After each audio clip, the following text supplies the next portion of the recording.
And greetings to you, my friends. Welcome back. Great to have you, Rush Limbaugh, all week in Los Angeles, here at the EIB Western Outpost. It's a couple super secret things going on, but for the most part, just a change of scenery. I'm here, we're here because we can. And we like it here. Get in, get it, get out. Telephone number is the same, 800-282-2882. The email address, lrushbaugh@eibnet.com. Now, I want to pick up with this, the Pat Buchanan piece on the Goldwater-Rockefeller redux. Because Buchanan's point here is that the Republicans only did what was morally right. They ran for office. They got elected on the notion doing everything they could to stop the implementation of Obamacare. 2 or 3 of them, when they got there, actually did what they were elected to do. And they did it in a persuasive, charismatic enough way to drag the party with them, and now the party hates them. Because the party is made up of the we can't win Republican establishment. And by the way, that we can't win notion, I think you'd agree with me, it seems to be prevalent not just on this issue, but on practically everything. It seems we can't win on amnesty, we can't win on immigration, we can't win on Obamacare, we can't win on the stimulus, we can't win. So what do? We come up with alternatives of Democrat ideas that basically incorporate the basic idea, but then we try to do it our own touch, smarter or what have you, rather than presenting a genuine alternative, or rather than just saying no. We're not going to nationalize health care. No. We're not going to grant automatic citizenship to 12 or 20 million illegal people in the country, no matter what. We're just not going to do it. But that's not what they do. The We Can't Win chorus sits around in caves and tries to limit the damage. Now, Buchanan's point here is that the Republicans that led this fight are doing something honorable, and therefore there is a payoff. There's a potential payoff. He's going back in Republican history to find it. He goes back to the Goldwater era, 1964. The Republican convention in San Francisco that year was at the Cow Palace. And at that convention, liberal Republicans demanded that Goldwater rewrite the platform, just to show you none of this stuff is new. Just to show you that the Republican Party's never really been full-fledged conservative. It's always been this established rhino or moderate group that is really part of the Washington establishment. And they were content to be losers. Amiable losers. And everybody got along. And they won a couple things here and there. And they win the White House now and then. And they'd get temporary control of the budget, which was cool. But Goldwater, Reagan, the hell with those guys. They're going to upset the apple cart. So at the Cow Palace convention, when Goldwater is clearly going to get the nomination, the liberals demanded he rewrite the platform to equate the John Birch Society with the Communist Party and the Klan, demanding all of these concessions from Goldwater. Goldwater rejected it. And in rejecting it is when Goldwater said extremism in the defense of liberty is no vice. And so all the liberal Republicans abandoned Goldwater. But one man stood by him. The 2-time loser, Richard Nixon. This is in addition to Reagan, but for Buchanan's historical purposes here, we focus on Nixon. One man stood by Goldwater, Richard Nixon, who hadn't won a race in his own right since 1950. Nixon campaigned for Goldwater and the party longer and harder than Goldwater himself did. Nixon was a party man. Goldwater was the nominee. Now, what became of all these people? This is the history lesson. What happened to all these liberal Republicans that told Goldwater to take a hike? What happened to all these liberal Republicans who told Goldwater, look, you can't be who you are, and you gotta moderate. You gotta become more liberal. What happened to everybody here? Bill Scranton, he was one of the liberal Republicans, Pennsylvania. He packed it in 1966, having done nothing. George Romney trounced in 1968 by Nixon, with Goldwater's supporters at his side. George Romney got shellacked by Richard Nixon for the nomination, 1968, The people remembered Nixon helping Goldwater 4 years prior. That was in New Hampshire. Romney quit the race 2 weeks before the returns came in. Nelson Rockefeller, who had spent a career calling Nixon a loser, lacked what it took to challenge Nixon in any of the contested primaries. Rockefeller tried to stop Reagan. 1976, Kansas City. Lest we forget, one other national Republican spoke up for Goldwater and conservatism in that 64 humiliation, and that was Ronald Reagan. Nixon and Reagan would go on to win 4 of the next 5 Republican nominations in presidential elections. In the one convention Reagan lost, 1976 Kansas City, as the price of its support for Gerald Ford demanded that Rockefeller be dumped as vice president. And Buchanan's point here is that the equivalence of the modern day "we can't win" chorus in the Republican establishment years from now aren't going to win anything either. Who's going to support them? On the basis of what and why? What have they done but cave? What have they done but castigate, criticize, and try to destroy their own, who are only doing, and I'm talking about Cruz and Lee and then Rubio, some of the others, they're only doing what they were elected to do. They're simply fulfilling their campaign commitments. Nixon's fortunes are evidence here to Buchanan that these people are going to be okay down the road in the Republican Party. They're going to be rewarded for this. And he thinks doubly so once the general public finds out what an absolute disaster Obamacare is. And it is a worse disaster than anybody knows. There's a great piece by Mark Thiessen today that I have in the stack coming up. So America is at a turning point. And the Republican caucus, and I have it on good authority this morning, is comprised of people who believe the last 15 days has killed the party for the next 2 elections. They think we'll never win. And when America disagrees with Obamacare, eventually it embraced LBJ's Great Society. It embraced all that. Republicans need to stand up. Current polls, corporate Republicans be damned. If the right is right, time will prove it, as it did long ago. That I didn't hear you. What was that?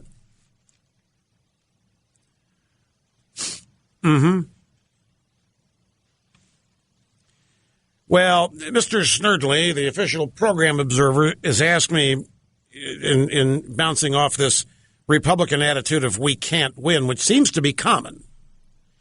He said, Democrats, even when they lose, act like they won.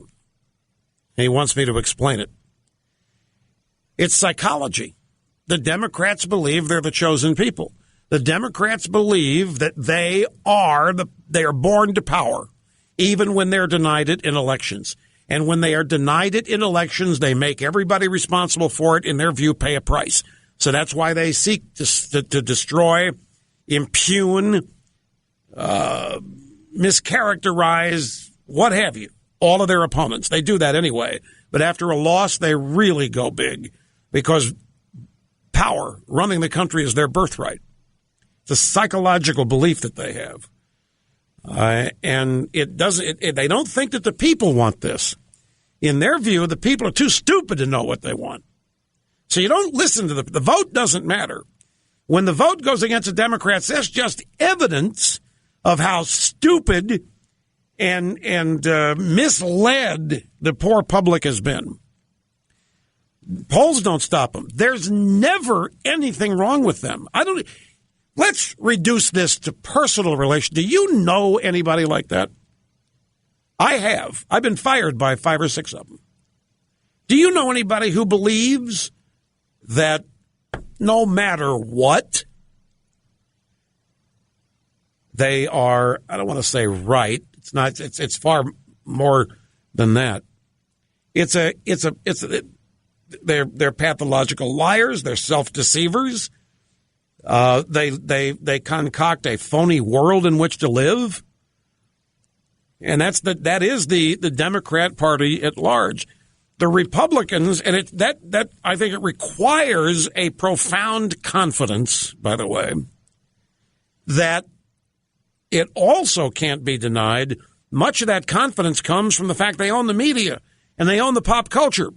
They know they're not going to get ripped to shreds for what they do or say. They know that they're not going to be held to any standard whatsoever. They know that in any fight, the media, the powers of persuasion are always going to be on their side. The Republicans know just the opposite. And they spend their lives cowering in the corners, waiting for the next assault from whoever the Democrat leadership is or the media or what have you. And that's what those of us outside the Beltway don't understand. Why put up with that? Why, after all these years, why not actually fight this stuff on a moral basis, on a what's right basis, on a being honest to your constituents basis, what have you? Now, I mentioned a peace and power line earlier. I don't mention power line much, but here's a piece by Stephen Hayward assessing the government shutdown, the long view. And the reason I'm sharing this with you, because it dovetails with my own theory on this. And you know what my theory is, that we're not losing. It is Obama that's having all kinds of trouble. I'm not under any illusions here. I have a much broader definition of winning and losing. The Republicans are aiming at a defeat, but I don't think that is happening to them if left to its own devices. They're securing it for themselves, almost because they want it. Conventional wisdom right now is that the government shutdown ranks somewhere between a debacle and a catastrophe for Republicans, and their abject surrender is expected before too much longer. But Hayward says, I'm not so sure. While I thought the shutdown was a dubious and unwise tactic, I think taking a longer view may cast a different light on the scene. First of all, like the sequester, have the majority of Americans noticed the effects of the shutdown beyond what the media has been screaming about? The bullying tactics of forcibly shutting off public spaces like the World War II Memorial and the Mall have surely inflicted damage on Obama. You see, that's what I believe. But the Republicans in Washington are incapable of knowing it because that's their world. But I think closing the mall to World War II vets and barricading them out of there and then opening the place for illegals to basically go in and rip the country,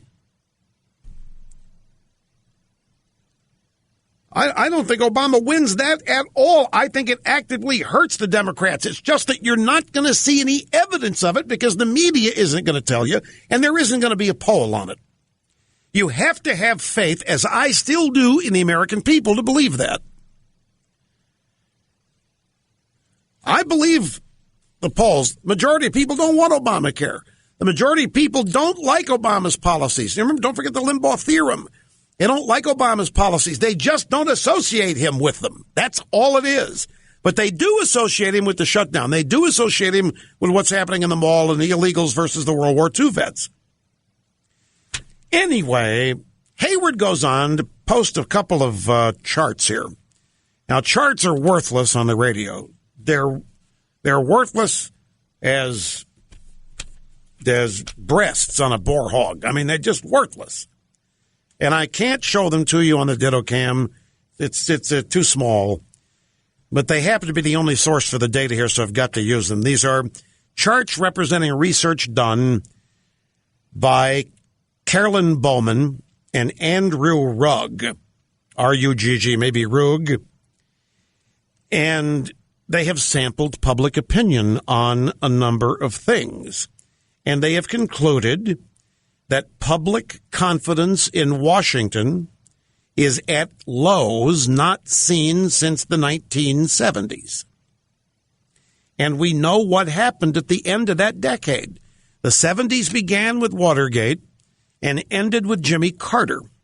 And that's, again, this is a historical perspective that is worth noting.